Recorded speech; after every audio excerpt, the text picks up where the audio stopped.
ഇക്കഴിഞ്ഞ ഫെബ്രുവരിയിലായിരുന്നു iPhone 16 apple പുറത്തിറക്കിയത്. ഏറെ നാളത്തെ കാത്തിരിപ്പിന് ശേഷമായിരുന്നു ആപ്പിളിൽ നിന്നും വിലക്കുറവുള്ള ഫോൺ പുറത്തിറങ്ങുന്നത്.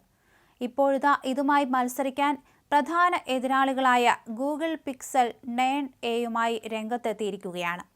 അതിശയകരമാം വിധം കുറഞ്ഞ വിലയ്ക്കാണ് ഗൂഗിൾ തങ്ങളുടെ ഫോൺ വിൽക്കുന്നത്. ആപ്പിളിനോട് സമാനമായ 6.3 ഇഞ്ച് ഡിസ്പ്ലേയോട് കൂടിയ പിക്സൽ 9a ഗൂഗിൾ നൽകുന്നത് ആപ്പിളിന്റെ വിലയേക്കാൾ 100 പൗണ്ട് കുറച്ച് 499 പൗണ്ടിനാണ്. 2 റിയർ ക്യാമറകളോട് കൂടിയ ഈ ഫോൺ ഒരൊറ്റ ചാർജിങ്ങിൽ 30 മണിക്കൂർ വരെ ദൈർഘ്യമുള്ള ബാറ്ററി ലൈഫും നൽകുന്നുണ്ട്. 799 പൗണ്ട് വിലയുള്ള ഗൂഗിളിന്റെ പിക്സൽ 9 പകരക്കാരനായിട്ടാണ് ഇപ്പോൾ പിക്സൽ 9a പുറത്തിറക്കിയിരിക്കുന്നത്. പിങ്ക്, പർപ്പിൾ, വെളുപ്പ്, കറുപ്പ് തുടങ്ങിയ 4 നിറങ്ങളിലാണ് ഇപ്പോൾ പിക്സൽ 9a ലഭ്യമായിട്ടുള്ളത്. ഗൂഗിളിന്റെ ഭാഷയിൽ പിയോണി, ഐറിസ്, പോഴ്സെലൈൻ, ഒബ്സിഡിയൻ എന്നിങ്ങനെയാണ് ഈ നിറങ്ങൾക്ക് പേരുകൾ നൽകിയിരിക്കുന്നത്. അതേസമയം ഇതിനേക്കാൾ വില കൂടുതലുള്ള പിക്സൽ 9 സമാനമാണ് ഈ സ്പെസിഫിക്കേഷൻ. അതേസമയം എ സീരീസിലെ ഫോണുകളിൽ ഏറ്റവും തെളിച്ചമുള്ള ഡിസ്പ്ലേ ആണ് ഇതിനുള്ളിൽ. എന്നാൽ കഴിഞ്ഞ ഓഗസ്റ്റിൽ പുറത്തിറക്കിയ പിക്സൽ 9 നിന്നും വ്യത്യസ്തമായി ഇതിന്റെ പിറകുവശത്ത് വ്യക്തമായ ദീർഘചതുരാകൃതിയോട് കൂടിയ ക്യാമറ ബാർ ഇല്ല എന്നൊരു പ്രത്യേകത ഇതിനുണ്ട്. അതിന് പകരമായി ഒരു ഗ്ലാസ് പിൽ ആകൃതിയിലുള്ള ഏതാണ്ട് ഫ്ലാറ്റായ ക്യാമറ മൊഡ്യൂളാണ് ഇതിനുള്ളത്. 2 റിയർ ക്യാമറകളാണ് ഇതിനുള്ളത്. 48 MB മെയിൻ ക്യാമറയും 13 MB അൾട്രാ വൈഡ് ക്യാമറയും.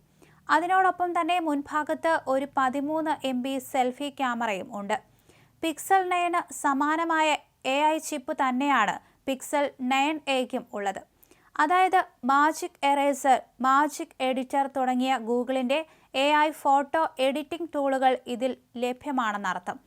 5100 മില്ലി ആംപിയർ ഹവർ ബാറ്ററിയാണ് ഇതിൽ ഉപയോഗിച്ചിരിക്കുന്നത്. ശരാശരി ഇലക്ട്രിക്കൽ കപ്പാസിറ്റിക്കും മേലെയാണിത്.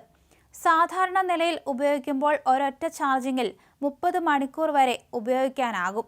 ആപ്പിൾ ഐഫോണിന്റെ അസംബ്ലിംഗ് അടക്കം നിർവഹിക്കുന്ന ഇലക്ട്രോണിക്സ് കരാർ കമ്പനിയായ ഫോക്സ്കോണും ടാറ്റയും മാർച്ച് മാസത്തിൽ $2 ബില്യൺ ഐഫോണുകൾ അമേരിക്കയിലേക്ക് കയറ്റുമതി ചെയ്തതായും റിപ്പോർട്ടുകൾ പുറത്തു വന്നിട്ടുണ്ട്.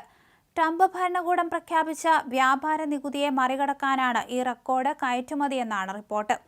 ട്രംപിന്റെ വ്യാപാര നികുതി ചെലവ് വർദ്ധിപ്പിക്കുമെന്ന ആശങ്കയെ തുടർന്ന് ആപ്പിൾ ഇന്ത്യയിൽ അവരുടെ ഉൽപ്പാദനം വർദ്ധിപ്പിച്ചിരുന്നു. ഇതിന് പിന്നാലെയാണ് ചാർട്ടേഡ് കാർഗോ വിമാനങ്ങൾ വഴി 600 ടൺ ഐഫോണുകൾ ആപ്പിൾ അമേരിക്കയിലേക്ക് കയറ്റുമതി ചെയ്തതെന്നാണ് കസ്റ്റംസ് ഡാറ്റകൾ വ്യക്തമാക്കുന്നത്. ഇന്ത്യയിൽ നിന്നുള്ള ഇറക്കുമതിക്ക് 26% തീരുവയാണ് ട്രംപ് ഭരണകൂടം ചുമത്തിയിരിക്കുന്നത്.